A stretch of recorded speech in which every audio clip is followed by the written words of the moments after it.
Hello, and welcome to a podcast on what is a Xeriscape haven.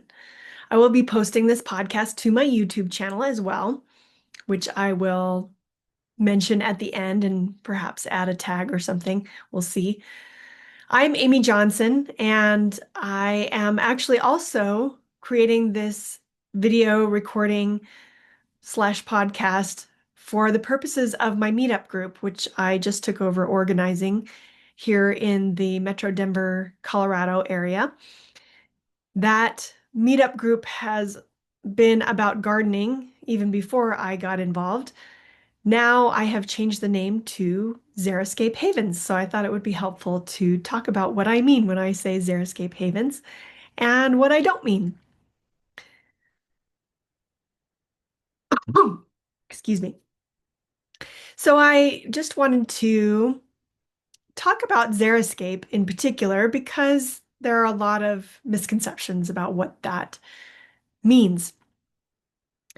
Xeriscapes are often called xeroscapes, and that's almost literally what a lot of people mean when they say that.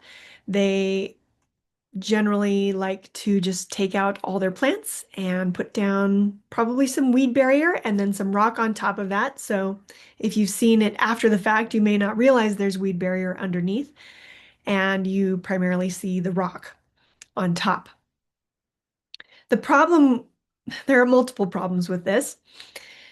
One of them is the fact that when you get rid of the living plant matter and you put down rock, it makes the soil and the whole area, the little microclimate around that area, hotter. The rock just soaks in the heat from the sun and radiates it back out, and the whole area gets hotter. So if you do have some plant matter left, like even a tree, maybe a few shrubs in one spot or a few plants, it will be even more difficult for those plants to thrive, even survive. Another problem is the fact that the whole reason you're doing this is because you want to save on water. And that's an admirable goal. Yet any trees that you have around there are going to suffer because they also benefited from the water that you were giving to the other plants there. I'm not saying that you can't find low water plants. We'll talk about that in a moment.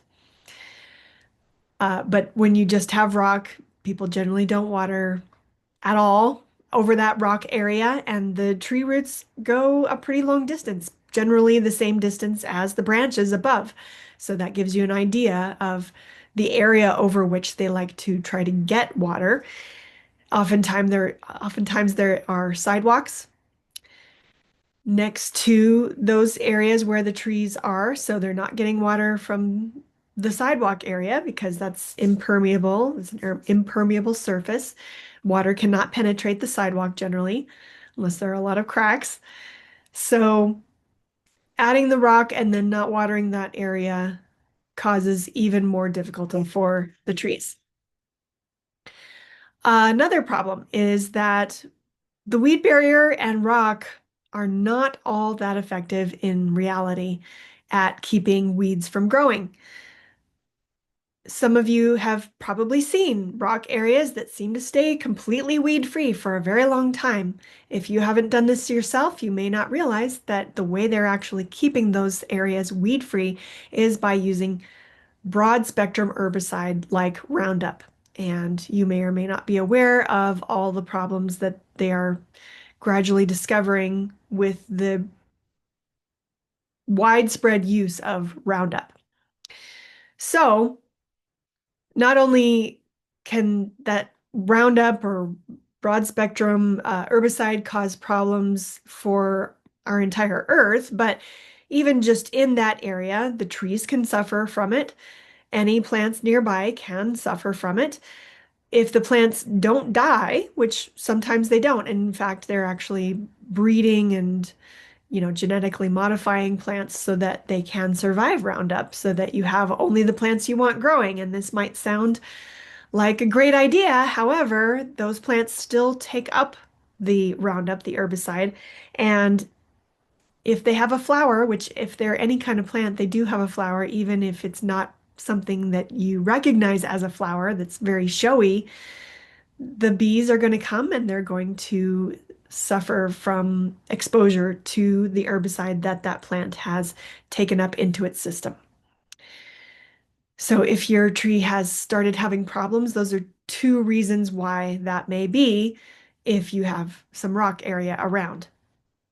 The weeds generally, as far as the weed barrier is concerned, go around it. They grow on top of it. There's dirt that gets on top of it, so it's not that hard to grow, and they can even grow through it. It may make them slightly less prevalent, but it it is a nightmare to remove weed barrier fabric. Those of you who have done so can back me up on this. So a lot of times people just only find out after it's too late how difficult it is to prevent weeds from growing just using weed barrier and to then get rid of it once you're tired of it. So if then you do get rid of it with lots of work or paying someone to do it, a lot of money probably, whatever, then you will also probably discover that that soil is no longer quite so fertile as it once was.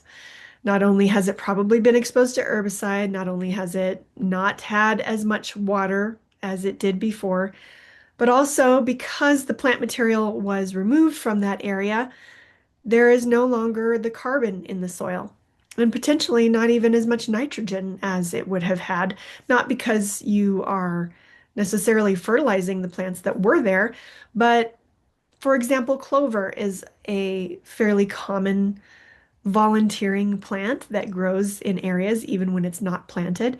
And clover is a great nitrogen fixer. It has little nodules on the root systems. It's in the legume family, Leguminosae, and it fixes nitrogen into the soil just naturally by the very nature of how it grows. So that can also be missing from an area where you have removed all of the plant matter. By the way, I have a degree in landscape architecture. I grew up on a farm and I have a lot of experience in arid climates in particular, which is why I'm focusing on xeriscapes today. I live in Colorado, as I mentioned before, and so I've seen a lot of this kind of thing happening, and that's why I'm so knowledgeable about these different aspects of what can happen in arid climates. So, what are the alternatives? What can you do instead? And how can you create a haven for yourself, for pollinators, for maybe your children, friends, family? Even your business potentially can truly benefit from this. Having a nice, green, lush, beautiful landscape can help your business if you happen to be in that kind of setting where you actually have some landscape area. So there are alternatives. There are great alternatives, actually. They do require a little bit of care, but probably not much more, possibly less than if you were to try to manage weeds by spreading herbicide and then somehow manage to try to, keep the trees growing and healthy. Those problems that I just listed are likely to create more work for you than if you are able to work more with nature as opposed to essentially waging war upon it, which is what happens with all the things I just listed. So you may or may not be able to identify plants, but there are ways to do so and to start getting better and better at it. Of course, you can always hire a professional, but I want to try to describe to you some of the weeds that you may want to focus your efforts on versus maybe allow to grow because this is nature here, even though they're weeds and even though they may be growing primarily because the soil has been disturbed, has been maybe abused in some ways. Weeds are the ones that grow in those areas that other things don't necessarily grow so easily in. So let's talk about that first. Number one, I already mentioned clover. Clover is a great one to allow to grow and not necessarily pull it as a priority. You may not always want it to grow there. You may want to reduce it at least in the future, but in the near term, it's better than allowing some of these other more noxious weeds to grow. And when I say noxious, I mean weeds that really choke out the other kinds of plants that you want to grow.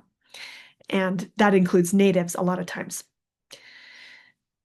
So clover is one of them. Dandelions may be one of them. You may not want dandelions, and that's totally okay if you don't. But dandelions are okay in a limited quantity. If they're growing in an area that has been treated with herbicides, you don't want to try to eat them, at least in the first few years, probably. But many of you may know that dandelions, every part of them is edible as long as they're not contaminated with herbicides and that kind of thing.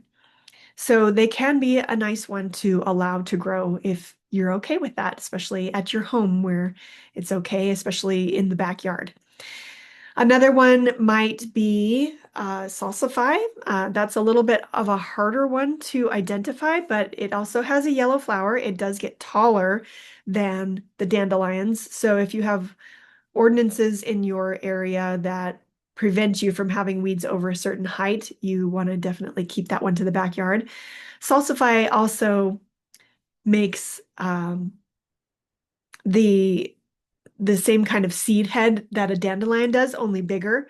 So it gets those little seeds that can kind of blow away and go far. So some of your neighbors may or may not necessarily appreciate it, but if you have a big enough yard and it's not necessarily right at the edge, it can be a good one to allow to grow.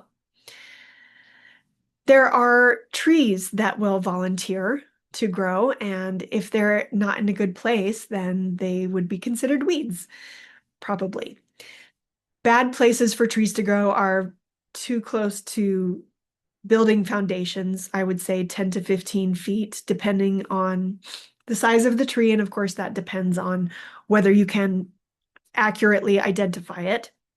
So when in doubt, try to go 15 feet out from a house before letting a tree grow. And you kind of have to stay on top of those. So it's helpful if you can begin to notice the things that start turning into, like woody plants, trees, essentially, and sort of nip those in the bud. They will happen, but that's okay. They're really easy to pull when they're young, but as soon as they start getting a little bit more of a trunk to them, they start getting a little woodier, then they can be really difficult to get rid of. And, you don't want to have to grind a stump if you can avoid it. And I think those are the main ones I wanted to talk about keeping. The ones that you want to try to prioritize in terms of hand pulling, most likely.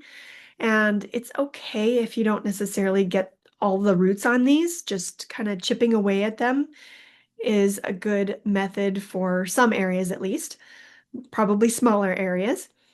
Are bindweed. I think a lot of you are probably going to be familiar with that one. Creeping Charlie might be another one, although I wouldn't prioritize that one as much as bindweed. Creeping Charlie is in the mallow family, so it has a little bit of a mallow leaf and a mallow flower if it ends up blooming. Whereas bindweed is in the morning glory family and has a smaller flower than a morning glory, but white or kind of pinkish, and that viney, twining sort of growing habit. So that's how you can identify that. It's very common, it's very vigorous. So you want to try to get that in the spring as soon as you know that's what it is. And if you think it might be, you might want to go ahead and just pull it right away. Another couple of weeds that you want to try to stay on top of most likely are cheatgrass, which is also known as smooth brome. And this can be a little bit difficult to identify, especially if you have any other kinds of grasses growing nearby, but it tends to be a little lighter green, tends to get taller faster than the other kinds of grasses that you might like to have. And then if it does go to seed, it has these sort of drooping, dangling seeds. And maybe in another podcast, I'll attach some pictures or links, but you can Google these names too if you want to see pictures of what they look like. Cheatgrass or smooth brome is a fairly flammable type of grass weed. So that's one of the reasons you want to prioritize it. The other reason is that it's an annual, which means that it will not come back every year unless the seeds drop and it comes back from a new seed. So the actual roots of the plant do not produce a new plant each year. Only the new seeds do that if they're allowed to drop and, you know, plant themselves basically. So it can be really gratifying to pull those before they drop their seeds and to get rid of the seeds somehow. Feeding them to goats is one great way if you happen to have any goats nearby. Smooth brome or cheatgrass is not toxic to them. Whereas if it's cows or horses, they will just poop out those seeds and they'll go ahead and grow again somewhere. So that's why goats are so good. If you have the option to safely burn them, that's another option, but please be safe. Don't just go burning things if you don't really know what you're doing.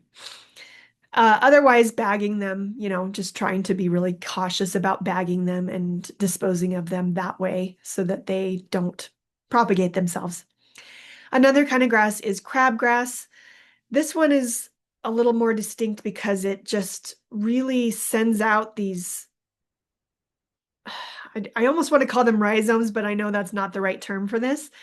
It just sends out shoots, I guess, basically, really far. And it becomes very flat, unlike other grasses that tend to grow up and more vertically. And then if they do go to seed, those seeds come at the end of those shoots, I guess. And they're kind of more in rows of seeds on those heads. So that's how you can identify them. Crabgrass, again, is an annual. So if you can get it before it seeds and sends off those seeds to go create more plants, then it can be very gratifying again to get those and nip them in the bud. If you have a larger area that you really don't want to use herbicide for, I mean, there are some slightly safer versions of herbicide, but most of them are going to have some impact, most likely on pollinators such as bees, butterflies, etc. So if you just really need to clear a larger area, then you can use cardboard. It's not going to be 100%, and it may or may not be as good as weed barrier for this purpose, but it will be better than weed barrier because, and here I'm talking about like fabric, plastic is really rough too, but the cardboard is more of an organic material, so it won't prevent the water from going in, and it'll just sort of help allow the soil to keep its organic matter to some extent and prevent those weeds from finding as much daylight as they would have otherwise. But the very number one best way to prevent and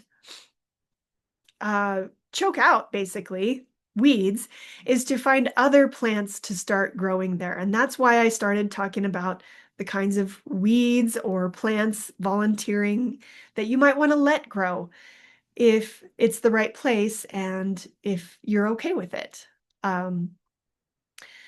Those plants that I mentioned are great. There are different kinds of clover that you can actually plant.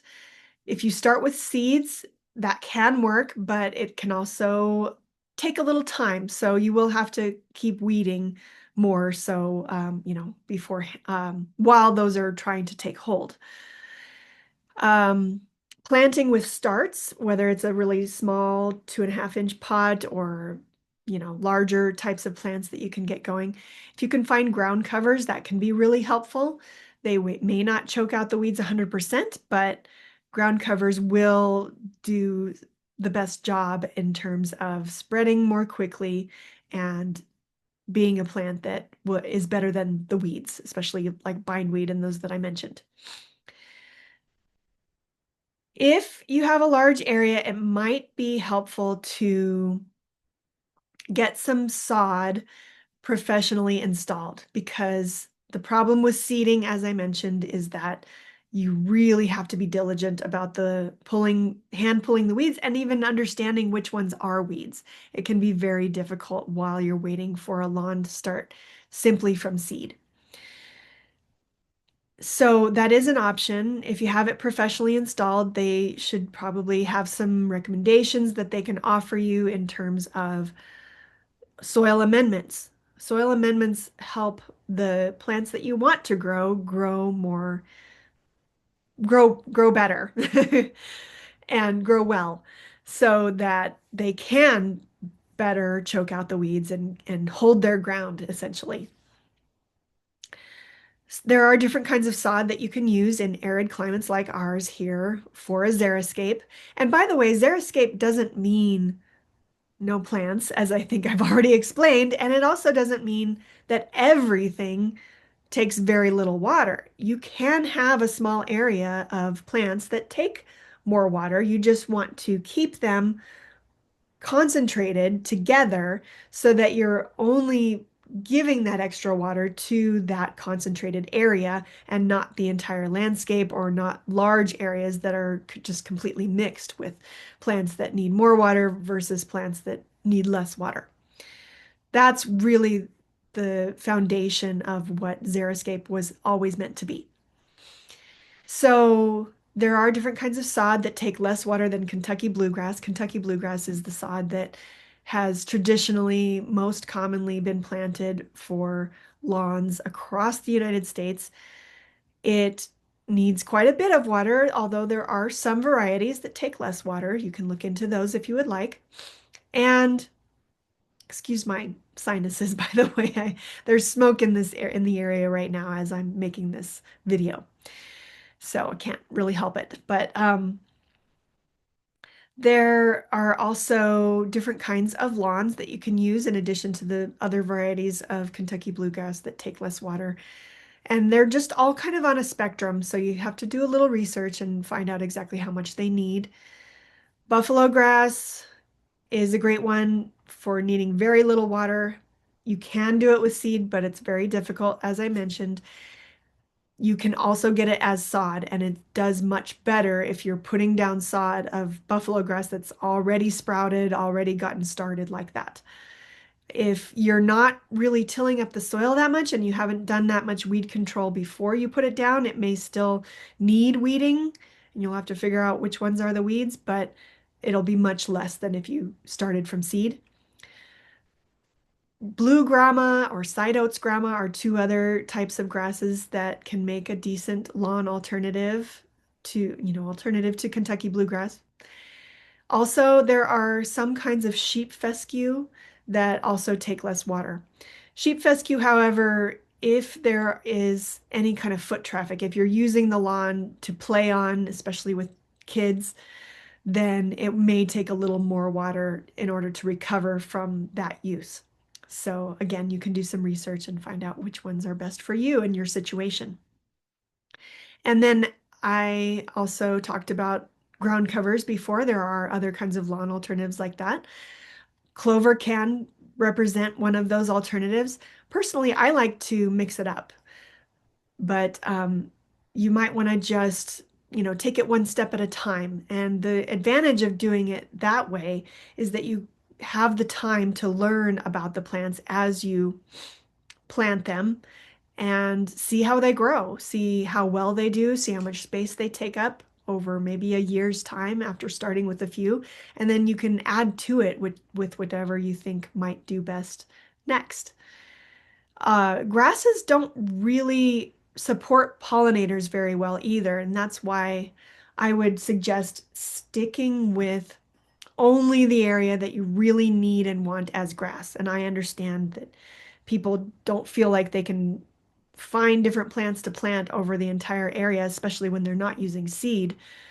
And I'm not saying that you can't use seed, you just may want to pick a small area to start with so that it's not overwhelming in terms of the need to pull those weeds by hand. Um, what was I going to say? So yeah, the area that you need for play, and if you're really going to have a lot of foot traffic, then you may just want to go with a low water variety of Kentucky bluegrass. And if you don't go with Kentucky bluegrass or you go with a type of fescue, tall fescue tends to need quite a bit of water actually, but slightly less than Kentucky bluegrass.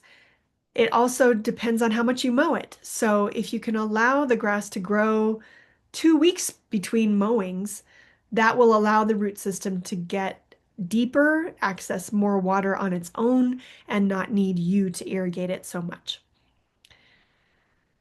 Okay, I think I have talked about all the different things I wanted to, all the different details I wanted to hit. But to give just sort of a wrap up and a larger view about Xeriscape havens, maybe you can begin to see already a haven is a place that has things growing, and you may find some native volunteers if you just give it enough time and wait to see what comes up.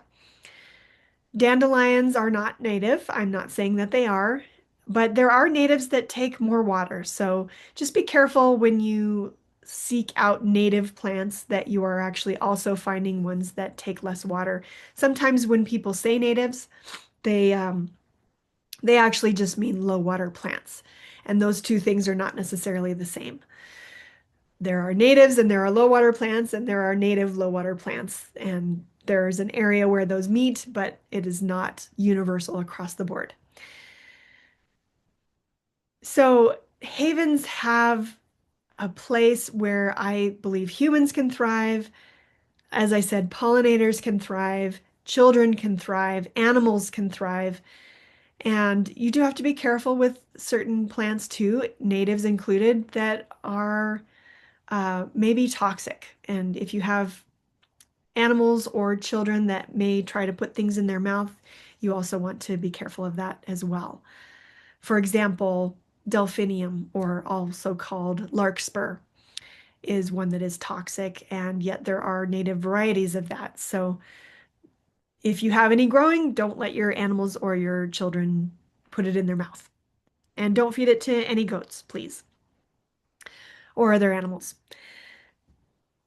So Xeriscape does not mean rock. That's really what I wanted to make this episode about, and just basically debunk that myth that that is what a xeriscape is. That's a xeroscape, perhaps very few or maybe zero plants, but it is not very environmentally friendly, and it's certainly not really a haven for people. Whereas there are lots of wonderful plants that can grow and create a haven for all of us, and many wonderful ground covers, grasses, and perennials, flowering plants that will cover the ground for you. You can always add in some stepping stones there if it doesn't feel like enough to walk on. But there are some perennial ground covers that also are called steppables, and they take a light amount of foot traffic as well. So I hope that has helped, and I thank you so much for watching or joining me today, and I will talk to you hopefully soon. Take care.